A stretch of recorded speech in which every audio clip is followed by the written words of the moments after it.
My name is Daniella, and you are listening to the Audacious Path podcast, the one and only podcast that is specifically aimed at adventure creators just like you and me. Every 2 weeks, I talk to other creators within the adventure sphere and I ask them about how they started and grew their adventure creator business. I am so super stoked about today's episode because I am talking to Fabio and Kristin from the YouTube sailing channel Harbors Unknown. So before joining the sailing channel, Fabio worked in medicine and Kristin worked in advertising and marketing, as well as running her own photography business. Fabio and Kristin were super generous with sharing what their YouTube journey has been like, but we specifically focused on what we called the creative's dilemma.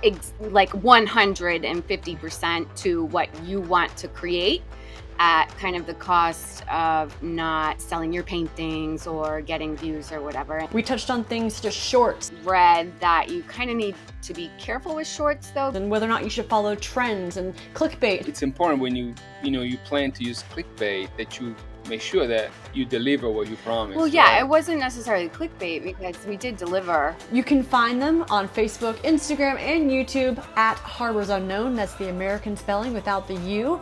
And at the website, www.harborsunknown.com. And I would absolutely love to hear what you think of this episode as you listen along. You can tag me or send me a DM at The Audacious Path. And enjoy the episode. Well, to start out with, if you guys could introduce yourselves, tell me about where you're at, what you're sailing on, all of the juicy stuff. I'm Kristin. And I'm Fabio.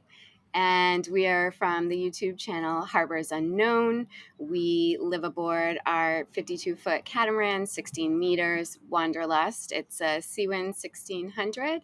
And we've been aboard 3 years. Yeah, just about. Yep. And we are currently in Moorea in French Polynesia. So tell me about what you guys were doing before you were YouTubers. I was in marketing and advertising, and I did have a lifestyle photography business. I did portraits of children and families for a while. We were living in Fort Lauderdale at the time. Okay. We lived in Fort Lauderdale for 16 years. I grew up in Rhode Island. That's where we met. I was a surgeon. I'm a surgeon, I guess. I don't practice anymore.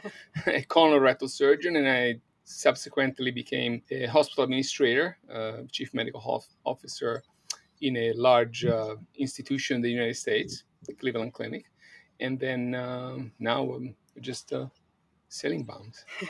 But you're not American. I can hear an accent. No. A couple of things give it away. My name and my accent. I'm Italian. I was born in Italy, near Florence, and I came to the States after medical school. And what was the inspiring moment that kind of led you guys to buy your boat? And why a new boat, by the way? Like you have a snazzy boat. There wasn't really one moment necessarily. It was kind of like a simmer that then kind of picked up pace to a boil, and then we decided to go for it. But we've owned boats for many years now. Fabio grew up sailing. He grew up on the coast in Italy. And so when we got together, he wanted to buy a sailboat and got a Beneteau 473, which we kept in Narragansett Bay in Rhode Island at Newport, essentially. So big time sailing grounds. And then we moved to Florida, took it there, and it was the wrong boat for that area, just too slow, too deep keel. And so this is kind of just to say that we've had a love of sailing for a long time, and Fabio started watching Delos and La Vagabond like years ago, kind of when they first started.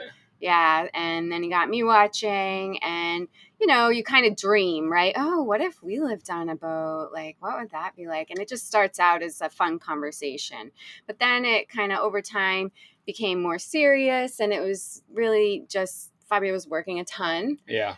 And we wanted to really enjoy life. Then we started really seriously talking about living on a boat and which one would be best. He had been looking for a boat for 2 years, and I felt like we were kind of on this emotional roller coaster of like, we found the one. No, we didn't. What about this one? Yeah, no. It took us a long time. And it was just like, I don't know. I felt like, time was just passing by, and if we were going to do it, I wanted to go ahead and do it. And so we liked the Seawind. It was really kind of the only one that checked all the boxes. And so the broker, of course, was like, I'm going to the Annapolis Boat Show in a few weeks, and I'm going to sell this next hull and then probably a couple more. So you guys are going to have to wait a couple years unless you sign now. And so we did. Let's jump to the creator side of things, because that's really what people are here.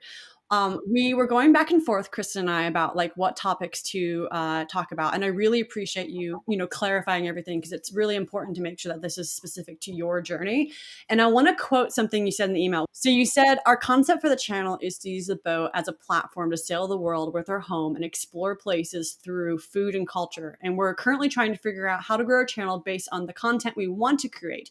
It's the creative's dilemma: make what you want or what will sell. So can you talk a little bit more about that? Yeah, I mean, I borrowed it from the artist dilemma, right? It's like 150% to what you want to create at kind of the cost of not selling your paintings or getting views or whatever. And, part of the reward of having a YouTube channel is getting views. So, right. So now it's like, okay, well, we've had the channel going now for just about 3 years. I guess it'll be 3 years in October.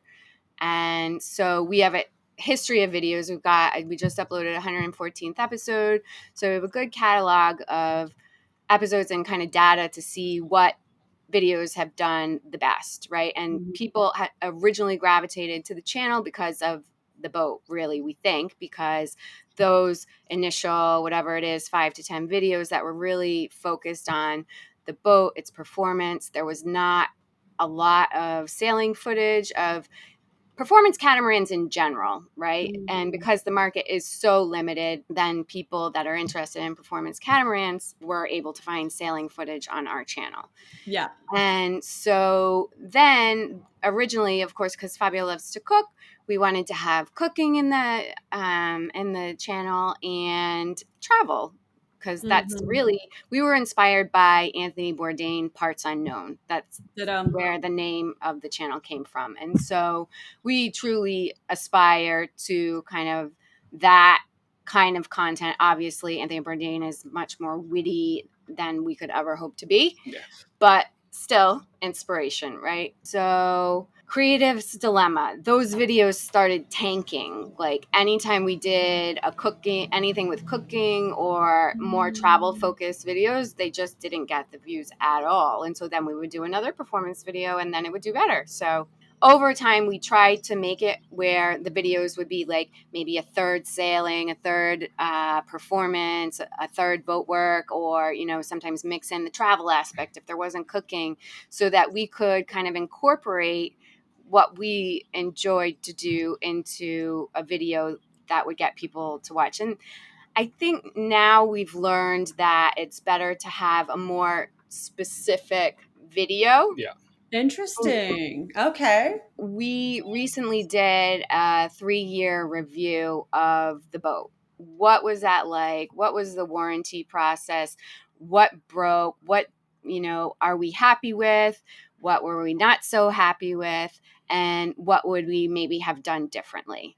And that video did very well for us. So content like that. Yeah, right? Some content where we can really show ourselves more on camera, talking to the audience about us, and I think developing characters a little bit so that they get to know us a little bit in our world, in our lives. So how did you go about, I always think it's really important for creators to experiment, right? Like it's really easy to like look at what everyone else is doing and just copy that. But really, like if you want to be successful as a creator, you need to have what Jay Klaus called experimentality. So a mentality of experimenting. How have you gone about like experimenting and brainstorming in that idea generation process? I come from a background of in the kind of second part of my life, more of science and management, and having teams of people that we would sit down and go through analysis, root cause analysis, FMLA. So analyzing what bad can happen, what good can happen. Brainstorming was kind of like what we did all the time. And Kristin and I had talked about this, right? How we have to be able to sit down and kind of come up with ideas and say yes to everything, and then talk about it more. And then if it doesn't work, it doesn't work. But being able to build on each other's idea rather than finding the negatives. Do you guys do any kind of research or like competitor analysis when you're going through these ideas, or do you stick away from that? We do. We have used, we've had TubeBuddy over the past, I guess it's just a year. And then we've been experimenting with vidIQ. And then, of course, now with ChatGPT, right? You're asking, people that are interested in living on a boat, what do they want to know, right? And kind of what are the AI tools telling you? And then of course we do look at our competitors. It's like looking at a competitor, somebody about our channel size or maybe a little bit bigger. Do they have an outlier video that really spiked, and what was it? And can we do that in our own way, right? We live our life and document it.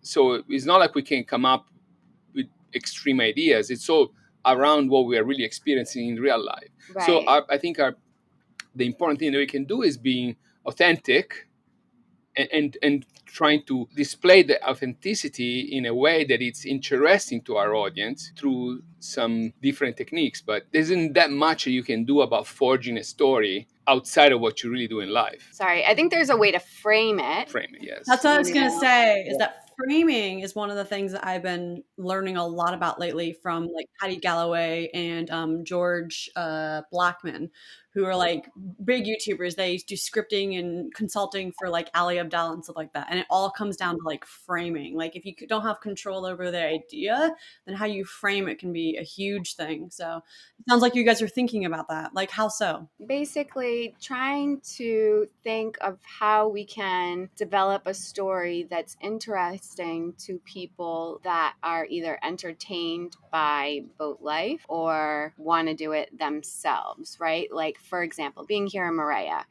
It is a beautiful place. It is one of the top honeymoon destinations. It's like a really hot travel destination. And for a travel vlogger, it would probably be a very easy topic, right? Because it's a super hot place, a lot of search traffic around it. But for sailors, it's a bit tricky because it is like a travel paradise, right? So there's very little drama going on. No challenge. So there's not a lot of challenge. Like it truly is like a paradise place, right? So you kind of have to think about how you can frame it in a way that would be interesting to sailors. How do you guys balance like an idea being focused on growth versus like gaining loyalty with your core audience? I think our core audience really are those people that are interested in performance catamarans and that type of sailing. So that kind of video always leads to growth anyways. So that kind of goes hand in hand. I think the trickier thing is getting our core audience to also watch the more lifestyle or travel or diving, whatever it is. So the core audience, we kind of know what ticks their box. The challenge there is how do you reinvent it? Right? Like there's only so many ways to do that. And it's not like we can afford to go out and buy new sails or new whatever equipment that would enhance the performance like every month, right? So you do that once in a blue moon and then you have some interesting content for a little bit and then it's like, okay, what next? And the truth of the matter is that most of the time we are at anchor somewhere. Right. So you're not always sailing right? around. Yeah. So it is hard to have content about sailing constantly. This is so interesting because this is a problem that I see a lot where what people want to do is not necessarily in alignment with what will grow. And the question that's coming to my head is like, what's the best way to find a topic that is both, or is the performance side of it in alignment enough for you guys? I mean, am I maybe not hearing that? Yeah, that is in alignment enough for us. It's not that we don't enjoy doing we enjoy learning how to get the boat to perform better, right? And by making the videos, it kind of forces us to record the instruments and talk about our point of sail and what we've got going on and like what we're doing. So we actually have the data to be like, oh, wow, okay, so that makes the boat go better in this point of sail. Yeah, I think that there are grossly two types of viewers in YouTube today. There are those that are like viewers of topics. So they will watch performance catamaran videos regardless who's doing it. And then there is a group of people that kind of, I don't want to say fall in love, but start liking the characters in the video. So the people that will watch selling La Vagabond, regardless of whether they're sailing, whether they're going on or like building Nahoa. or I Nahoa. think Nahoa is a good example. Great example. They're doing fantastic. They're selling a lot, but I think people watch them also when they were like on a van. They have a loyal following of people that like them as characters. So I think that for a lot of new channels, the ones, for example, that do refits, there are people that like to watch refit videos. So there's a loyalty towards refit, not necessarily towards the characters in the video. What's interesting about that, though, is my research has uncovered that, I mean, it's kind of obvious, but it's something that I've really kind of understood recently, is that there's different roles to growth around the whole YouTube atmosphere. So like if you started 7 years ago, that there's different roles to growth. Or if you're small now versus like big now, there's different roles to growth. Or depending on which sector you get into.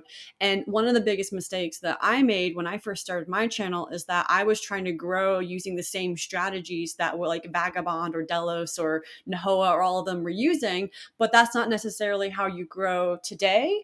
And it's not necessarily how you grow when you're small. And I think that's one of those things my head's been trying to wrap around, is that like, if I want to grow now, I need to be much more targeted, and I can become broader later, if that makes sense. That's what exactly. And I also think that there's a huge difference for those first comers to the market, like the Delos, the Vagabond, and Nahoa as well. Because back then I was looking for new YouTubers to watch. There weren't that many. So you watch Delos, then you watch the Vagabond, you'd be like, who else is there, right? Now there is a plethora of new channels doing selling videos. Like every week there is another 100. So people will jump around and I think watch videos on those topics that they're interested into. The challenge with that, as we said, basically, it's very hard to have a topic about selling because you're not selling all the time. You can do a topic about, for example, cooking channels do fantastic. Oh, that's easy. Because you can do a new recipe every day, and they have millions of views, and they do super duper. Or channels that review electronics, they have to get new gadget and talk about those.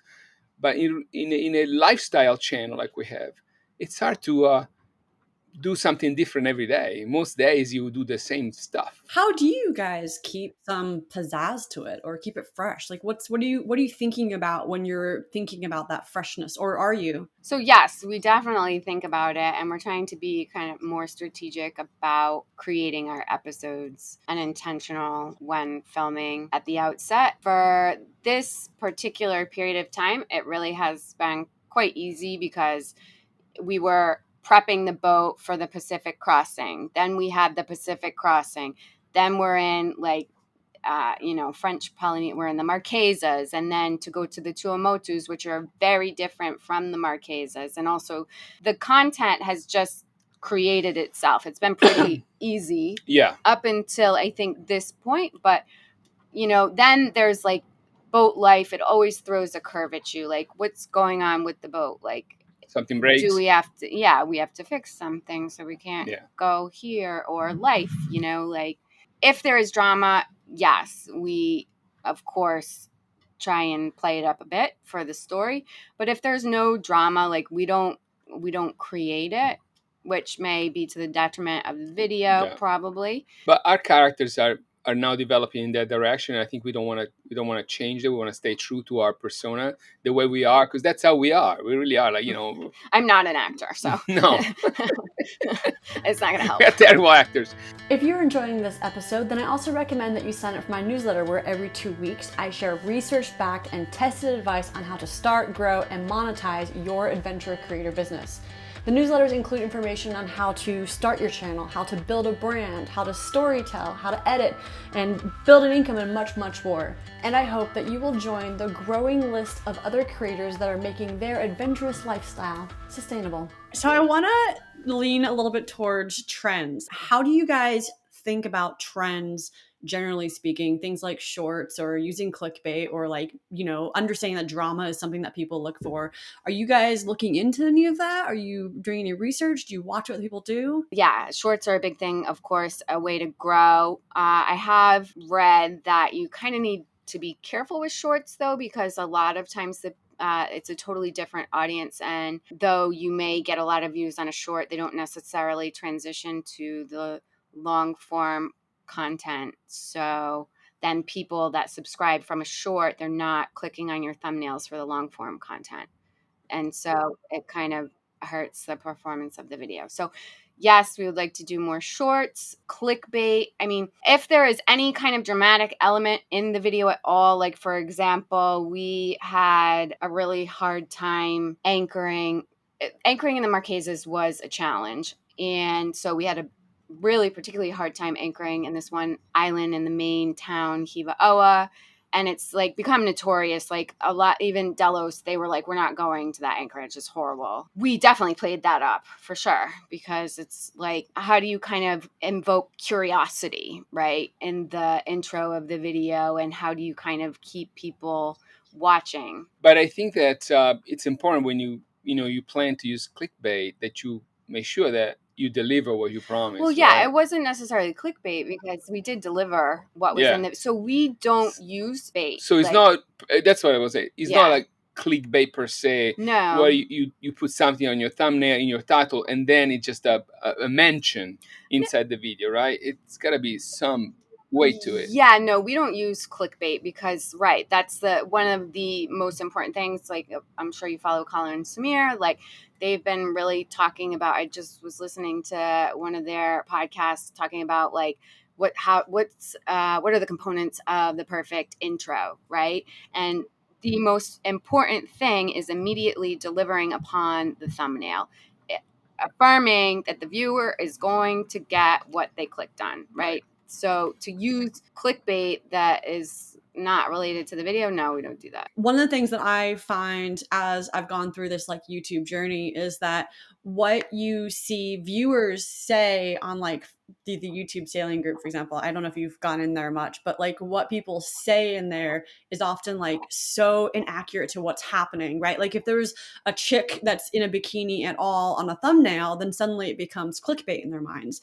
And you're like, well, but I was in a bikini in the video. And just because I'm putting it on the thumbnail, that doesn't make it clickbait. That's not what clickbait is, because you're going to get That's that not clickbait. promise. It's going to be exactly what I said it's going to be. Yeah. And I find that like when I first started my journey, I would see all of that. I'm like, okay, well, I can't use like me in a bikini because I don't want to be clickbait. And then I'll like put these viewers off. But that's not what it is. It's a completely inaccurate description of what clickbait is. Clickbait is when you're not delivering on your promise. Again, it comes to the concept of being authentic. If you live on a bikini and you have yourself on a bikini on the boat, fine. In fact, if you were naked on a boat and you took a picture, if YouTube allowed it, or with some blurring, because you are a naked sailor, Or that's your shtick. I mean, that's your thing, right? I don't have any problem with that. Exactly. The thing is that it's a huge market. I mean, there's a lot of people who like to see that. Not me, but maybe Kristin, walking around naked. But that's not what we do. If other people do it, more part to them. I absolutely stand behind them. And I find that there's a lot of nuance to it. Like, I won't say who it was that I reached out to, but I did reach out to a channel and ask them if they would do an interview on like using tits and ass content to grow their channel. And in the end, their response was, it might help us a little bit, but it wouldn't help us if we didn't already have good content.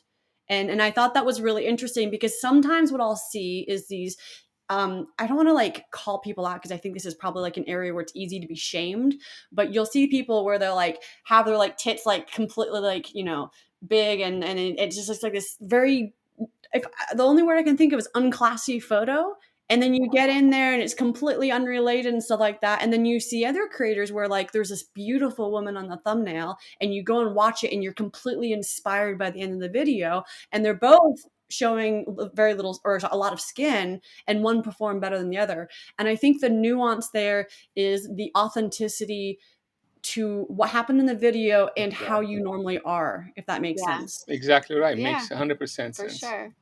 how do you think about your thumbnails? I mean, I've seen a couple of yours where you have like a bikini shot in that, but it sounds like that's not like you're not doing it intentionally to rope in new viewers. Like tell me more about that. Sometimes it is intentional because you know that kind of that's the expectation of the sailing lifestyle, right?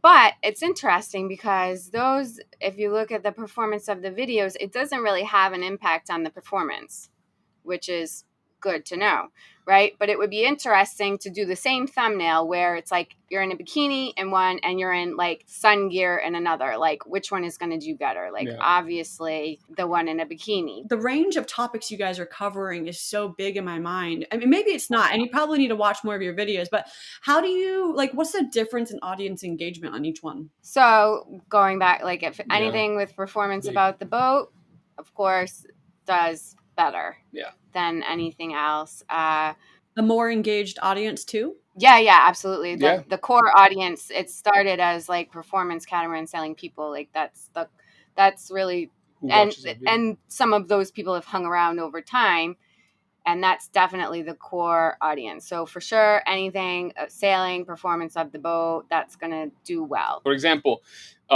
we have had cooking videos that have tanked with, like, a year later we got 3,000 views. Not even. Right?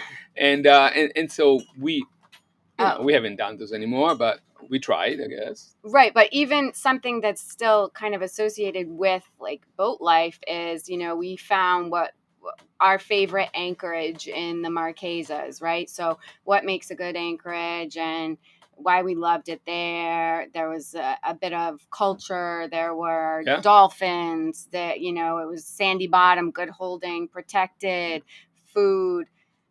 It didn't do well at all. No. So it's people really, they want that sailing in there. It's interesting to me that, like, just throughout this conversation, it's very much like rather than trying to attract a specific audience, you guys are reacting to what your audience wants. Do you recommend that as a strategy? Because I know that, like, there's some channels I've talked to where, like, they are specifically trying to target an audience and they only make content to get the audience, even if it means slower growth. Whereas, like, you guys seem to be much more reacting to the audience. Do you recommend that? That's the creative's dilemma, the artist's dilemma, right? So I was a photographer, I come from a photography background, right? And so I was younger then, and that was really kind of my first thing that I took on where I was kind of creating myself, right? And creating a product for people to buy. And so in that, it was like, okay, well, what kind of style are people looking for? Blah, blah, blah. Because when you're young, you kind of do that. And so when we had the YouTube channel, I was like, I don't want to do that. We want to make the kind of videos that we want to create. Then you also want the channel to grow. You also want to get views. At the same time, now we're finding a balance where we are doing the things that we want to do, but we're also trying to create content that people find valuable, that the audience finds valuable, because there's reward in that too. Like the 10 things we wish we knew before living on a boat. People really appreciate that kind of information. And so it is rewarding. Like the 3-year review of the boat, the response from people was really excellent. So that is it's rewarding in a different way, right? And so then you can really create those connections, and then the people will hopefully watch your videos as you explore and create the other kind of content. I think to strictly create content that you want to create and try and hope that you're going to stand out in this market and get views, you have to be like a super dynamic person. My advice for somebody who's starting a YouTube channel today in this, genre, adventure, sailing, whatever, you can't just take a camper or a sailboat and go to a place in the Bahamas, because that's like right now, and shoot, the exumas and we dive with this and expect anybody's gonna look at it. It's so saturated. It's saturated, right? So either you are like the most beautiful couple that, Brad Pitt and Angelina Jolie, like and young and super good looking, and with the story, like Expedition Evans is another like outlier who their channel just blew up overnight. But they are, young, good looking, talented. Like she was a wedding photographer previously, so gets the whole story and editing and shooting beautiful imagery. And but then they have the story. Like they bought that boat with $1,000 or whatever it was. The challenge, you overcame the You challenge. know, Yeah. so it has also a fantastic story. Yes. So that's another outlier. But like, how many young, good-looking couples are there that are buying boats and on the cheap and refitting them, but not seeing that same type of success? Well, it's so interesting because one of the things, I just have so much data on tracking YouTube. All I do, I don't know if you guys know much about like what I'm trying to do here, but I'm trying to create a course for YouTubers who are struggling that's data based. So I just go through and collect data constantly. I have so many spreadsheets where I'm like tracking like why people are successful. And I've come up with what I think is a vlogger formula. And it's what you need in order to be what I consider a pure vlogger. So someone who is able to show just their lifestyle without ever having to think about, doing the balance and all of that. And it's things exactly like all those things you just listed, but it's not just one of them. They typically have all of them. Or and it's things like, good timing. Like you look at wind hippie sailing. She's one of my favorite examples because she timed it so well with such a unique story. She's a really good looking person. She's got compelling storytelling skills. And so it just kind of works. Or like, you said like Expedition Evans, like she's not just got good looks. They've also got all these other things. And it's interesting because one of the things that I always recommend when I'm doing consulting with people is if you're not going to be having that vlogger formula, then my research shows that the fastest way to growth is by focusing on a specific topic, which is kind of what you guys have done by talking about the Seawind. I don't know. I don't know. I don't know I about disagree with that. Yeah, I think actually, first off, the sailing purists, they would love monohull. They're like definitely catamaran haters. And then the new boat, it doesn't have that story, Yeah. right? And it's not an attainable dream, right? Like people are watching something that it's like, I could do that. Like Yeah. if I really wanted to, I could do that. And we've But seen that in comments. we have seen that, especially in that YouTube sailing group. Yeah. For sure. You guys have money. You bought $1 million boat. Now you want to show us your Where's life. the story in Where is that? the story in there? I could never have something like this. Exactly. So I think the challenge of making it work on a shoestring, getting a cheap monohull, fixing it up, showing that as a young person who has not had a successful career yet, but makes that their career. So this young taking the risk instead of joining corporate world, just getting on a boat and sailing around and making it with YouTube. That's a great story. That's a story that other young folks can aspire to. Our audience is older. Yeah. Our audience is like, between 50 and 60. Well, 45 and up. Really, 49 and up, the core audience. Yeah. So they don't, then, they can relate to having had a career already and going on a boat after your career, whether you retire or you do something else, maybe on a more expensive boat, but we right? Yeah. But we have narrowed our niche considerably buying this particular boat. Yeah. One thing that I've heard recently is that even if you don't blow up right now, if you always focus on producing high quality videos, that one thing that sets channels off is a big event, right? A big event. So like, for example, like let's say you were talking about China's going to make some big disease and it's going to spread throughout the world. And then suddenly COVID hit, a big life event, and everyone's like, oh my God, did anybody know about this? And then suddenly this video you made 10 years ago blows up and you have a high quality. It seems like to some extent, like you guys have held yourself to a really, really high standard. And is that something that you guys think about at all? All the time. Yeah, I mean, coming from a photography background, that was always something that was really important to us. And then we had to learn more like YouTube, because initially we didn't want the story to be about us. We wanted it to be about the places that we were visiting, the experiences that we were having. And so we didn't do a lot of vlogging, like not a lot of talking to camera type of stuff.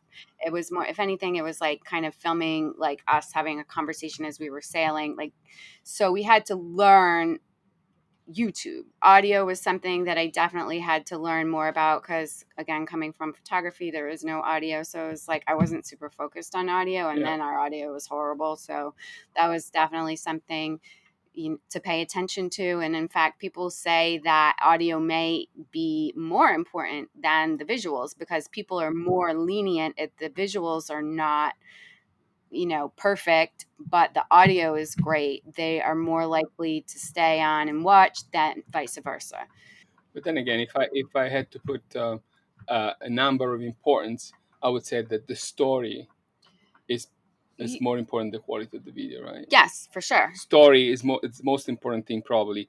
Subject and characters likability probably come after, or maybe at the same level, and then I think the quality of the video, audio, the technical aspects come, I would say, third, right? How do you prioritize your learning? I mean, you bringing up so much good information that like you do to some extent need to make learning like kind of a constant thing. At least that's my opinion, is that it can't stop. So how do you prioritize what you learn and how do you go about that process? It's kind of organic. It's organic. It's a bit organic. I mean, Fabio is, being who he is. Just education is like a doctor. And I was a professor. He was a professor at Brown Brown, like an Ivy League. So I mean, he's an educator himself. Yeah. He's always been looking at what is next, and now, like recently, he's like, we've been looking at thumbnails, and they're like, there's something about those thumbnails. What are they doing? I was like, listen, I tried to edit like that. I couldn't figure it. Like, I can't, like, I don't know what they're doing, but yeah. Yeah. So we're trying to look at stuff and try to learn how other people are doing it, So we always talk, we do research together. We watch videos together and just talk about it. It's our, really, it's our purpose right now, right? Well, we both are fulfilled by learning, right? So it's not a chore. It's not like, oh gosh, I got to learn how to do X, Y, Z. It's that in itself is part of the process that we enjoy. One thing that I would say, and you guys might already know this, I always feel like to point out the obvious in sailing because you never know what people know. But when you look at, when you're studying thumbnails, look at the proportion of subscribers that are watching that video. And that's one thing that I got from Patty Galloway is that, like, there's one channel someone keeps recommending to them, and like they have like 1 million subscribers, but they only have 12,000 viewers per video. Yeah. And I'm like, okay, well, obviously you're not doing something right because you should have more like 200, 400,000. Well, because that's a big part of like what I'm trying to teach is that how you study YouTube will determine your success, because I'm sure you guys have gone through the same experience that I've gone through where you did a bunch of research on YouTube and then maybe eventually found out that a lot of that advice didn't apply to our sector. Yeah. No, and that's what I was trying to allude to earlier.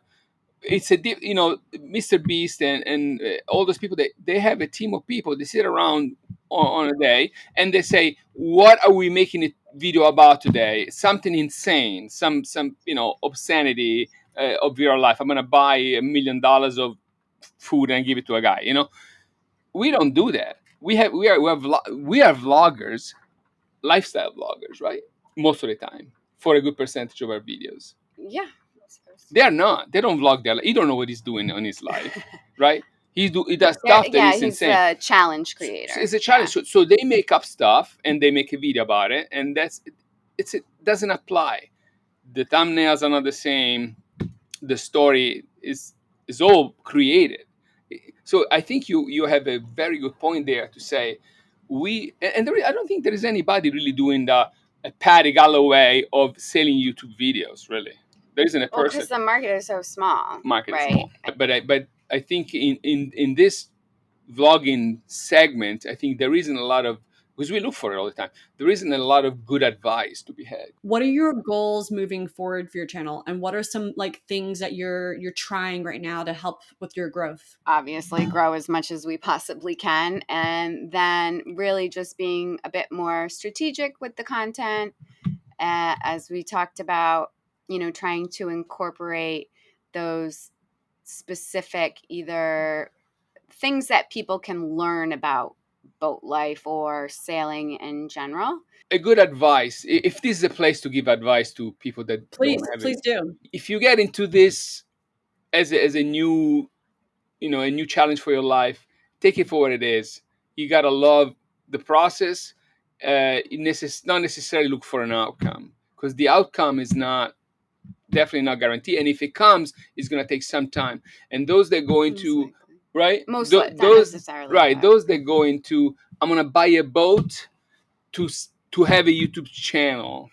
It makes no sense.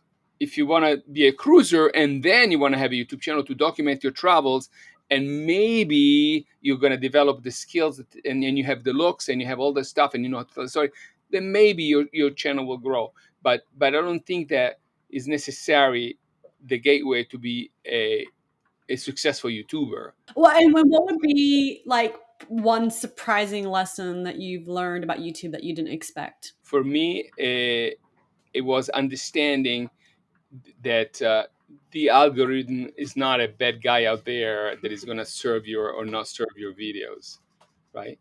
It's understanding who is out there that may or may not want to watch your videos and what they're looking for. And if your video doesn't get watched, it's not because YouTube is just there kind of toying with you. It's just that you haven't really attracted the audience. That was for me the biggest. It's like akin to those that open a restaurant and they're surprised if people don't come and eat there, because you can blame all you want the traffic, but maybe the food is not that good. Yeah, that's a hard lesson that people need to learn for sure. So, and how can people find you? well, they can go to our YouTube channel, Harbors Unknown, and then Instagram, Facebook. We do have TikTok. We don't post as much, but yeah, all those things, all Harbors Unknown. And that is the American spelling of harbors without the U.